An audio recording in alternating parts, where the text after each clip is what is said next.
अगर मैं आपसे पूछूं कि आपने अपनी ज़िंदगी में हैवानियत और बलात्कार की सबसे ज़्यादा परेशान करने वाली कहानी कौन सी सुनी है, तो मुझे यकीन है कि आप में से ज़्यादातर लोगों का जवाब निर्भया या फिर कोलकाता डॉक्टर का केस होगा। मगर मैं ये दावे के साथ कह सकती हूँ कि आज की कहानी सुनने के बाद आप सोच में पड़ जाएंगे कि क्या वाकई में कोई इंसान ऐसा भी कर सकता है। मगर अफसोस कि ये सच है। आज की कहानी जापान की एक ऐसी लड़की की है जिसने जिंदा रहते हुए भी 40 दिनों तक नर्क से भी बदतर जिंदगी को जिया था। ये कहानी जापान की एक 17 साल की लड़की की है जिसका नाम था जुनको फुरुता, जिसके साथ ऐसी हैवानियत की गई थी कि जब इस केस की डिटेल को कोर्ट में पेश किया गया तो सुनने के बाद एक आदमी वहीं कोर्ट रूम में ही बेहोश हो गया। कहानी शुरू करने से पहले मैं आपको एक वार्निंग देना चाहूंगी कि अगर आप कमज़ोर दिल वाले हो तो इस कहानी को आगे ना सुने, और खासकर बच्चे, क्योंकि हो सकता है कि ये कहानी आपको बेचैन कर दे। तो कहानी शुरू होती है जापान की राजधानी टोक्यो से। 23 जनवरी 1989 को जापान पुलिस टोक्यो से कुछ किलोमीटर दूर आयासे नाम के एक जगह से दो लड़कों को एक 19 साल की लड़की के साथ बलात्कार करने के लिए गिरफ्तार करते हैं। उनमें से एक का नाम हिरोशी मियानो और दूसरे का नाम जो ओगुरा था, और ये दोनों आपस में दोस्त भी थे। इसके बाद पुलिस इनकी कुंडली खंगालती है तो पता चलता है कि ये दोनों लड़के जापान के एक खतरनाक क्रिमिनल गैंग याकुजा के जूनियर मेंबर हैं और इनके ऊपर पहले से ही कई छोटे मोटे क्राइम के आरोप भी हैं। इसके बाद ये छानबीन ऐसे ही चलती रही और तकरीबन 2 महीने से भी ज़्यादा वक्त बीत गए। फिर 29 मार्च 1989 को जापान पुलिस को इनके घर से एक महिला का अंडरवेयर मिलता है, तो पुलिस अब इन दोनों से सख्ती से पूछताछ करने का फैसला करती है।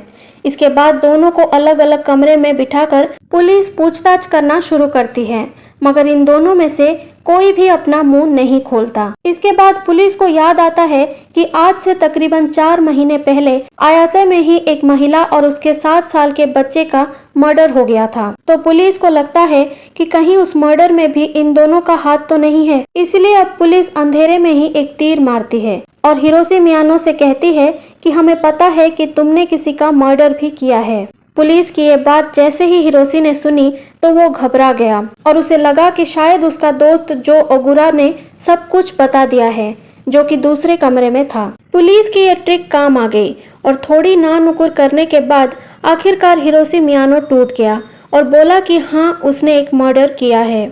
ये पुलिस के लिए एक बहुत बड़ी कामयाबी थी, क्योंकि पूछताछ तो वो एक बलात्कार के बारे में कर रही थी, मगर अब खुल गया एक मर्डर केस। उसके बाद पुलिस लाश के बारे में पूछती है तो हिरोशी मियानो वो जगह भी बता देता है जहां लाश को फेंका गया था। फिर पुलिस उसी दिन अपनी टीम के साथ टोक्यो में ही कोटो नाम के एक जगह पर पहुंचती है। ये जगह समंदर के किनारे बसी हुई थी। इसके बाद पुलिस अपना छानबीन शुरू करती है। थोड़ी देर बाद ही पुलिस को एक खाली जगह पर एक बड़ा सा ड्रम मिलता है जो कि सीमेंट और कंक्रीट से भरा हुआ था और उस ड्रम में से एक अजीब सी स्मेल आ रही थी। उसके बाद पुलिस एक क्रेन मंगवाती है और उस 305 केजी के ड्रम को उठाकर ले जाती है। फिर जब उस ड्रम में से कंक्रीट को तोड़कर हटाया गया तो उस ड्रम के अंदर एक लड़की की लाश निकली। वो लाश जो थी वो बुरी तरह से सड़ चुकी थी और उसका चेहरा पहचान पाना नामुमकिन था। ऐसा लग रहा था जैसे उसे मरे हुए 2 से 3 महीने हो चुके हैं। फिर पुलिस उस लड़की की फिंगरप्रिंट से उसकी पहचान ढूंढने की कोशिश करती है और जब लाश की पहचान सामने आती है तो पुलिस भी दंग रह जाती है, क्योंकि वो लाश उस औरत की थी ही नहीं जिसके बारे में पुलिस ने हिरोशी मियानो से पूछताछ की थी, बल्कि वो लाश जुनको फुरुता की थी। मतलब कि पुलिस को अनजाने में ही एक ट्रिकी सवाल के जरिए जुनको फुरुता के बारे में पता चला। अगर पुलिस अंधेरे में ये तीर नहीं चलाती तो शायद ये केस कभी दुनिया वालों के सामने आता ही नहीं। खैर, इसके बाद पुलिस ने जुनको की लाश को पोस्टमार्टम के लिए भेज दिया और अब इस केस के बारे में हिरोशी मियानो और जो ओगुरा से पूछताछ शुरू की गई और फिर उन दोनों ने पूरी कहानी बयां की। तो ये कहानी कुछ इस तरह थी। जुनको फुरुता एक 17 साल की खूबसूरत लड़की थी जिसका जन्म 18 जनवरी 1971 को जापान के एक शहर मिसातो साइतामा में हुआ था। जुनको शुरू से ही पढ़ने लिखने में काफी होशियार थी और वहीं मिसातो में ही याशिओ मिनामी हाई स्कूल की एक स्टूडेंट थी। जुनको के अंदर शुरू से ही ये था कि पढ़ लिख कर कुछ करना है, इसलिए वो स्कूल में सिर्फ पढ़ाई लिखाई में ही ध्यान देती थी और पार्टी करने वाले या नशा करने वाले बच्चों से दूर रहती थी। अपने क्लास में वो बहुत ब्राइट स्टूडेंट थी, जिसकी वजह से वो स्कूल में काफ़ी पॉपुलर भी थी। अक्टूबर 1988 से जुनको फुरुता स्कूल के बाद एक प्लास्टिक मोल्डिंग फैक्ट्री में पार्ट टाइम जॉब भी करने लगी थी। इसके अलावा एक इलेक्ट्रॉनिक दुकान में जुनको ने एक फुल टाइम जॉब भी एक्सेप्ट कर ली थी, जिसे कि वो अगले साल अप्रैल में अपनी ग्रेजुएशन कंप्लीट करने के बाद स्टार्ट करने वाली थी। मगर उसकी यही सब खूबियाँ उसकी दुश्मन बन गई। जिस स्कूल में जुनको पढ़ती थी उसी स्कूल में हिरोशी मियानो भी पढ़ता था और वो मन ही मन जुनको को चाहने लगा था। एक दिन हिरोशी ने जुनको को डेट पर चलने के लिए प्रपोज किया, मगर जुनको को पता था कि हिरोशी किस टाइप का लड़का है, इसलिए जुनको ने हिरोशी के इस प्रपोजल को साफ मना कर दिया। जुनको के इस इनकार की वजह से हिरोशी को बहुत गुस्सा आया, क्योंकि उसे ना सुनने की आदत नहीं थी। स्कूल में सभी लोग ये जानते थे कि हिरोशी याकुजा क्रिमिनल गैंग का मेंबर है, इसलिए सभी उससे डरते थे और घबराते थे और कोई भी उसकी किसी भी बात को कभी मना नहीं करता था। मगर जुनको के इस इनकार ने उसके अंदर एक गुस्सा भर दिया और ये बात उसके दिल में बैठ गई। इसलिए उसने जुनको से बदला लेने की ठान ली, मगर उसे कोई मौका नहीं मिल रहा था। 25 नवंबर 1988 की एक शाम को हिरोशी मियानो अपने एक दोस्त नोबुहारो मिनातो के साथ मोपेड पर मिसातो साइतामा इलाके में घूम रहा था और उनका यही काम था कि अकेले कोई इंसान मिले तो उसे डरा धमका के उससे पैसे लूटना या फिर कोई अकेली मिले तो उसका फायदा उठाना। और वो दोनों उस दिन भी अपने इसी शिकार के तलाश में इधर उधर घूम रहे थे। रात को तकरीबन 8:30 बजे जुनको फुरुता अपने पार्ट टाइम जॉब से वापस साइकिल में अपने घर की तरफ जा रही थी और इत्तेफाक से उस रोज हिरोशी अपने दोस्त के साथ मोपेड पर उसी इलाके में घूम रहा था जहां से जुनको अक्सर गुजरा करती थी। हिरोशी की नज़र जुनको पर पड़ जाती है और वो जिस मौके की तलाश में था वो उसे मिल जाता है। इसके बाद हिरोशी के कहने पर उसका वो दोस्त नोबुहारो मिनाटो भागकर जुनको के पास जाता है और उसे धक्का देकर साइकिल से नीचे गिरा देता है और वहां से भाग जाता है। पीछे से हिरोशी उसकी मदद करने के बहाने उसके पास पहुंचता है और ऐसे दिखाता है जैसे उसे कुछ पता ही ना हो। फिर वो जुनको से कहता है कि रात का वक्त है और हो सकता है कि वो दोबारा तुम पर हमला करने की कोशिश करे, इसलिए चलो मैं तुम्हें तुम्हारे घर तक छोड़ देता हूँ। और क्योंकि जुनको हिरोशी को जानती थी और वो दोनों एक ही स्कूल में पढ़ते थे, इसलिए जुनको उस पर भरोसा कर लेती है और उसके साथ चल देती है। थोड़ी दूर जाने के बाद हिरोशी उसे एक खाली गोदाम में ले जाता है और वहां पहुंचने के बाद वो जुनको को अपनी असलियत बताता है और कहता है कि जिसने तुम्हें साइकिल से धक्का दिया वो मेरा ही दोस्त था और हम दोनों याकुजा गैंग के मेंबर हैं और अब मैं जैसा कहता हूँ वैसा ही करो और अगर तुमने शोर किया तो अपनी जान से हाथ धो बैठोगी। हिरोशी की ये बातें सुनकर जुनको बहुत डर जाती है। इसके बाद हिरोशी जुनको के साथ बलात्कार करता है। फिर वो जुनको को लेकर बाहर आता है और रात के 9:50 पर वो वहां से एक टैक्सी लेकर पास के एक होटल में जाता है। उस होटल में पहुंचने के बाद वो एक बार फिर से जुनको का बलात्कार करता है और जब उसका मन भर जाता है तो वो उस होटल के कमरे से ही अपने उस दोस्त नोबुहारो मिनाटो के घर फोन करता है, जहाँ पे उसके दो और दोस्त जो ओगुरा और यासुशी वाटानाबे भी मौजूद थे। और फिर जो कुछ उसने जुनको के साथ किया उसे बड़े ही शान से बताता है। हिरोशी की ये बातें सुनने के बाद उसका दोस्त जो ओगुरा कहता है कि अभी उसे मत छोड़ना, हम बस थोड़ी ही देर में वहां आ रहे हैं। इन सब में 25 नवंबर की वो तारीख बीत जाती है और रात 12 बजे के बाद 26 नवंबर 1988 की तारीख आ जाती है। 26 नवंबर की सुबह करीब 3 बजे के आसपास हिरोशी जुनको को लेकर एक पार्क पहुंचता है, जहां पर पहले से ही उसके वो 3 दोस्त जो ओगुरा, नोबुहारो मिनाटो, यासुशी वाटानाबे उसका इंतजार कर रहे थे। जब जुनको वहां पहुंची तो उन्होंने उसके स्कूल नोटबुक से उसका घर का एड्रेस निकाल लिया और फिर उसे डराया धमकाया और कहा कि हमें पता है कि तुम्हारा घर कहाँ है, अगर तुमने हमारी बात नहीं मानी और भागने की कोशिश की तो हमारे गैंग के मेंबर तुम्हारी पूरी फैमिली को मार डालेंगे। ये बात सुनकर जुनको उन चारों लड़कों के आगे और बेबस हो जाती है। इसके बाद वो चारों जुनको को लेकर अयासे डिस्ट्रिक्ट के एक घर में पहुंचे और वहां ले जाकर उन चारों ने जुनको के साथ गैंग रेप किया। वो घर दरअसल नोबुहारो मिनातो का ही था, जहां वो अपने माँ बाप के साथ रहा करता था, मगर उसके माँ बाप काम के वजह से ज्यादातर घर से बाहर ही रहते थे और बस कभी कभार ही वो घर आते थे। इधर जुनको के माँ बाप परेशान हो रहे थे कि अभी तक उनकी बेटी घर क्यों नहीं लौटी। उन्होंने उसे हर जगह ढूंढने की कोशिश की, मगर उसका कोई सुराग नहीं मिला और इन्हीं सब में 26 नवंबर की भी तारीख बीत जाती है, मगर जुनको वापस नहीं आती। फिर 27 नवंबर 1988 को जुनको के माँ बाप पुलिस स्टेशन में पहुंचे और जुनको की मिसिंग रिपोर्ट लिखवाई और फिर पुलिस ने जुनको को ढूंढना शुरू किया। उधर हिरोशी मियानो और उसके दोस्तों को जैसे ही ये पता चला कि पुलिस वाले जुनको को ढूंढ रहे हैं तो उन्होंने डरा धमका कर जबरदस्ती जुनको से उसके घर फोन करवाया और उससे बुलवाया कि वो अपने दोस्तों के साथ बाहर आई हुई है और वो बिल्कुल ठीक है और सुरक्षित है, इसलिए वो पुलिस कंप्लेंट वापस ले ले। जुनको की यह बात सुनकर उसकी माँ बाप को भी ये तसल्ली हुई कि चलो हमारी बेटी ठीक है, इसलिए उन्होंने भी वो पुलिस कंप्लेंट वापस ले ली। अब हिरोशी और उसके दोस्तों को खुली छूट मिल गई और नोबुहारो का वो घर जिसमें उन्होंने जुनको को रखा था, वो घर अब उनकी अय्याशी का अड्डा बन गया था। उस घर में अब हिरोशी, उसके दोस्त और याकुजा गैंग के मेंबर्स का आना जाना शुरू हो गया। जब तब जो मर्जी आता और जुनको के साथ बलात्कार करता और जब नोबुहारो के माँ बाप घर आते तो वो जुनको को नोबुहारो की गर्लफ्रेंड की तरह पेश आने के लिए मजबूर करते थे। डरी सहमी जुनको भी वही करती थी जो उसे करने के लिए कहा जाता था, मगर कुछ वक्त बाद ही नोबुहारो के माँ बाप को ये पता चल गया कि यहाँ क्या चल रहा है। बावजूद इसके उन्होंने कुछ नहीं किया, क्योंकि पहली बात तो ये कि उन्हें ये पता था कि हिरोशी मियानो याकुजा गैंग से जुड़ा हुआ है और दूसरी बात कि उनका खुद का बेटा नोबुहारो मिनातो भी इस जुर्म में शामिल है। इसलिए उन्होंने पुलिस के पास जाने के बजाय चुप रहना चुना और धीरे धीरे ये गर्लफ्रेंड बॉयफ्रेंड का नाटक भी खत्म हो गया। अब जैसे जैसे वक्त बीत रहा था वैसे वैसे जुनको के ऊपर जुर्म बढ़ता ही जा रहा था। 7 दिन बीत गए और इन 7 दिनों में जुनको के साथ 100 से भी ज्यादा बार बलात्कार हो चुका था। ना तो वो लोग उसे ढंग का खाना देते थे और ना ही पानी।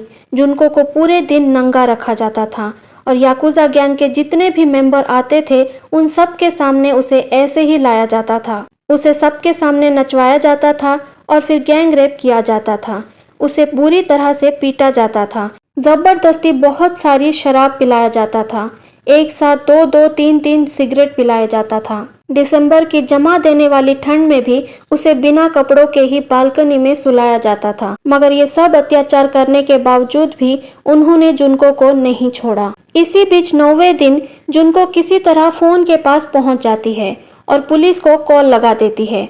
कॉल लग भी जाता है, मगर इससे पहले कि वो कुछ बोलती हिरोशी वहां पहुंच जाता है और कॉल को काट देता है। इसके बाद पुलिस का कॉल दोबारा आता है तो हिरोशी फोन उठाकर बोलता है कि वो फोन गलती से लग गया था और फिर फोन को रख देता है। जुनको का ऐसे फोन करने से हिरोशी को बहुत गुस्सा आता है और वो उसे बुरी तरह पीटता है, मगर इतने से उसका दिल नहीं भरता और वो सिगरेट जलाने वाले लाइटर के तेल को जुनको के पैरों पर डालता है और थोड़ा थोड़ा करके उसके पैरों को जला देता है ताकि वो वहीं रहे और वहां से भागने की कोशिश ना करे। इसके बाद आता है 16वां दिन। 16वें दिन नोबुहारो के घर पर 2 और लड़के आते हैं और वो भी जुनको का रेप करते हैं, मगर उनमें से एक लड़का वहां से जाने के बाद ये बात अपने भाई को बता देता है और उसका भाई ये बात अपने माँ बाप को बता देता है। जब उस लड़के के माँ बाप ये बात सुनते हैं तो वो इसकी कंप्लेंट पुलिस में कर देते हैं। उनकी इस कंप्लेंट पर 2 पुलिस वाले नोबुहारो के घर के दरवाजे तक पहुंच जाते हैं, पर इत्तेफाक से उस दिन नोबुहारो के माँ बाप वहीं मौजूद थे और जब पुलिस उनसे इस बारे में पूछताछ करती है तो वो साफ मना कर देते हैं और कहते हैं कि यहाँ ऐसी कोई लड़की नहीं है। उनकी ये बात सुनकर पुलिस वालों को भी तसल्ली हो जाती है और वो वहाँ से चले जाते हैं। अगर उस दिन उन पुलिस वालों ने नोबुहारो के माँ बाप की बात नहीं सुनी होती और उस घर की तलाशी ले ली होती तो तो शायद उस दिन जुनको फुरुता के ऊपर हो रहे अत्याचारों का अंत हो जाता, मगर अफसोस कि ऐसा हुआ नहीं। ये सारी चीजें होती रही, दिन बीतते गए, मगर जुनको के ऊपर जुल्म कम नहीं हुए। एक एक दिन में उसके साथ कई बार बलात्कार किया जाता। कभी कभी तो उसके साथ एक दिन में ही 12 अलग अलग लोग बलात्कार करते। पूरे दिन उसे पीटा जाता। जुनको के दोनों हाथ ऊपर छत से बांध देते और उसके शरीर पर पंचिंग बैग की तरह घूंसे बरसाते और तब तक मारते जब तक कि उसके मुंह से खून नहीं निकलता, जिसकी वजह से जुनको के नाक में इतना खून जम गया था कि वो नाक से सांस तक नहीं ले पा रही थी और मुंह से सांस लेती थी। वो लोग सिगरेट पीने के बाद जुनको के शरीर और उसके प्राइवेट पार्ट से रगड़कर अपनी सिगरेट बुझाते। वो मोमबत्ती जलाकर उसके गर्म मोम को जुनको के पूरे शरीर पर गिराते और तब तक गिराते जब तक कि मोमबत्ती की आखिरी बूंद उसके शरीर पर नहीं गिर जाती। उन्होंने लाइटर से जुनको की आंखों की पलकों तक को जला दिया था। उसे जबरदस्ती कॉकरोच खिलाया जाता। उसे उसी का खुद का पेशाब पीने के लिए मजबूर किया जाता। इसके अलावा उन्होंने जुनको के लेफ्ट ब्रेस्ट के कुछ पार्ट्स को भी काट दिया था। उसके पूरे बदन पर सुई चुभाई जाती, मगर इसके बाद भी उनका वहसीपन कम नहीं हुआ। वो जुनको के प्राइवेट पार्ट में कभी लोहे की रोड घुसाते, कभी बोतल घुसाते तो कभी कैंची। एक बार तो उन्होंने उसके प्राइवेट पार्ट में जलता हुआ गर्म बल्ब तक घुसा दिया था। मतलब कोई इंसान ऐसी हैवानियत कैसे कर सकता है? ऐसा सोचकर ही पूरे शरीर में सिहरन पैदा हो जाती है। पता नहीं ये सब जुनको ने कैसे सहा होगा। मुझे तो लगता है कि वो लोग इंसान कहलाने के भी लायक नहीं थे। शायद ही जुनको के जिस्म में कोई ऐसा हिस्सा होगा जो जख्मी ना हुआ हो। 30वां दिन आते आते जुनको की हालत ऐसी हो गई थी कि उसे बाथरूम जाने के लिए भी जमीन पर रेंग कर जाना पड़ता था, जिसमें कभी कभी तो एक एक घंटा लग जाता था। अब तक करीब 100 लोग अलग अलग वक्त में 400 से भी ज्यादा बार उसका बलात्कार कर चुके थे। लगातार टॉर्चर की वजह से जुनको के ब्लैडर ने भी कंट्रोल खो दिया था, इसीलिए कई बार उसके बाथरूम में पहुंचने से पहले ही उसका पेशाब निकल जाता था। उसके शरीर ने खाना पचाना तक बंद कर दिया था। अगर वो पानी भी पीती तो उल्टी कर देती और इसके लिए भी उसे पीटा जाता कि उसने उल्टी क्यों की। कई बार जुनको ने उनसे उसकी मौत की भीख तक मांगी, मगर उन दरिंदों ने उसे मौत भी नहीं दी। वक्त बीतने के साथ साथ जुनको के शरीर पर जो जख्म थे उनमें पस बनने लगा और उसके शरीर से बदबू आने लगी, जिससे उन चारों का इंटरेस्ट उससे हटने लगा। मगर उन्हें अपनी हवस मिटाने के लिए कोई ना कोई तो चाहिए थी। तो वो चारों 27 दिसंबर 1988 की रात को जुनको को नोबुहारो के घर पर ही छोड़कर बाहर निकलते हैं और रात के करीब 2:30 बजे के आसपास एक 19 साल की लड़की का किडनैप कर उसे चाकू से डरा धमका कर उसे होटल ले जाते हैं। फिर उस लड़की के साथ भी गैंग रेप करते हैं और जब उनका मन भर जाता है तब वो उसे छोड़ देते हैं। ये वही लड़की थी जिसका रेप करने के इल्जाम में बाद में हिरोशी और उसके एक दोस्त को पकड़ा गया था, जिसके बारे में मैंने आपको शुरू में बताया था।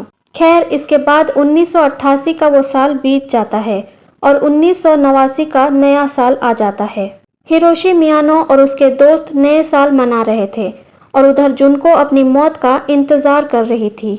4 जनवरी 1989 को हिरोशी मोरजुंग सोलिटारी के एक गेम में बहुत सारे पैसे हार जाता है, जिसकी वजह से वो बहुत गुस्से में था। इसीलिए वो नोबुहारो के घर पहुंचता है और जुनको के ऊपर अपना सारा गुस्सा निकाल देता है। उसे बुरी तरह से पीटने लगता है।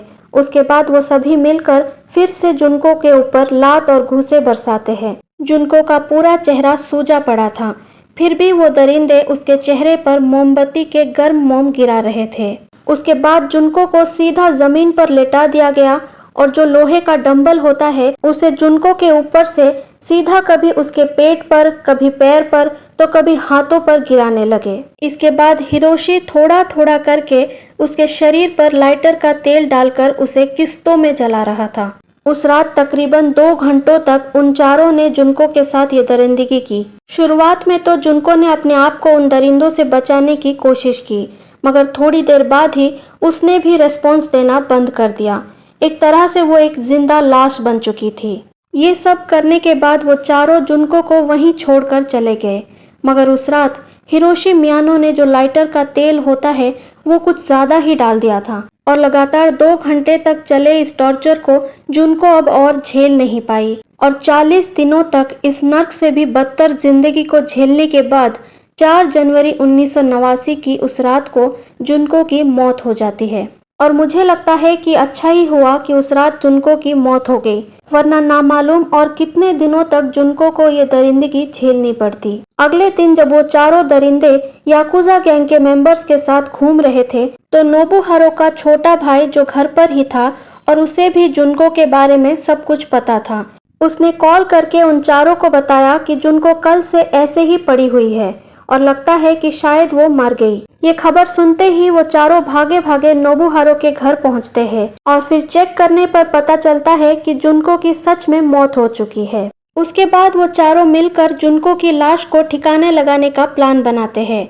फिर वो चारों मिलकर जुनको की बॉडी को एक कंबल में लपेटते हैं और उसे एक बड़े से बैग में रखकर उसके चारों तरफ टेप लगा देते हैं। इसके बाद एक बड़ा सा 55 गैलन का तेल का खाली ड्रम लाते हैं और उस बैग को जिसमें जुनको की लाश थी उसे उस ड्रम में डाल देते हैं। उसके बाद वो उस ड्रम को कंक्रीट और सीमेंट के गीले मसाले से भर देते हैं। रात के 8 बजे के करीब वो उस ड्रम को एक ट्रक में लोड करते हैं और उस ड्रम को लेकर कोटो टोक्यो के तरफ चल देते हैं। कोटो जो है वो जापान में एक समुद्री इलाका है और उनका प्लान ये था कि वो इस ड्रम को उस समंदर में फेंक देंगे, मगर समंदर के थोड़ा करीब पहुंचने से पहले ही उन्हें एक खाली जगह दिखता है और उस ड्रम को वो वहीं फेंक कर वहां से चले जाते हैं।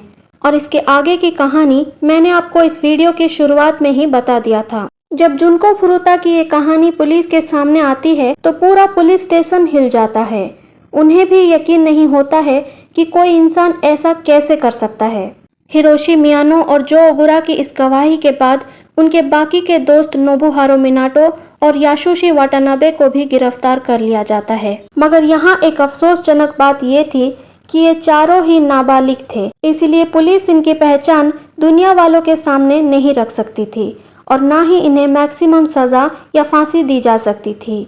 इसलिए जब इन्हें कोर्ट में पेश किया गया तब उन्हें इनकी असली नाम के बजाय A, B, C और D के नाम से पेश किया गया। और क्योंकि जुनको फुरुता की जो बॉडी थी वो एक ड्रम में मिली थी जो कि सीमेंट और कंक्रीट में जमी हुई थी, इसलिए इस केस को जो नाम दिया गया वो था concrete encased high school girl murder case. मगर जब जुनको फुरुता की ये कहानी जापान के शुकान गुनसुन मैगजीन के एक पत्रकार ने सुनी तो उन्होंने इन चारों का नाम अपनी मैगजीन के फ्रंट पेज पर ही छाप दिया और कहा कि इन चारों दरिंदों ने जो कुछ भी जुनको के साथ किया वो किसी हैवानियत से कम नहीं था, इसलिए इन्हें किसी भी ह्यूमन राइट्स का कोई अधिकार नहीं है, चाहे हमारा कानून कुछ भी कहे। इसके बाद जब ये कहानी पूरे जापान और पूरी दुनिया के सामने आई तो सभी सुनकर दंग रह गए। कहानी ही ऐसी थी कि जिसने भी सुना वो रो पड़ा। जुनको फुरुता के ऊपर हुए इस जुर्म की कहानी जब जुनको की मां ने सुनी तो उनकी दिमागी हालत बिगड़ गई और उन्हें साइकियाट्रिस्ट का सहारा लेना पड़ा। जुनको के बॉडी मिलने के 3 दिन बाद यानी 2 अप्रैल 1989 को उसकी अंतिम यात्रा निकाला गया। जुनको जिस स्कूल में पढ़ती थी उस स्कूल के प्रिंसिपल ने उस दिन जुनको के ग्रेजुएशन ना कंप्लीट करने के बावजूद भी उसके माँ बाप को जुनको के ग्रेजुएशन की सर्टिफिकेट दी और उसे ग्रेजुएशन से नवाजा।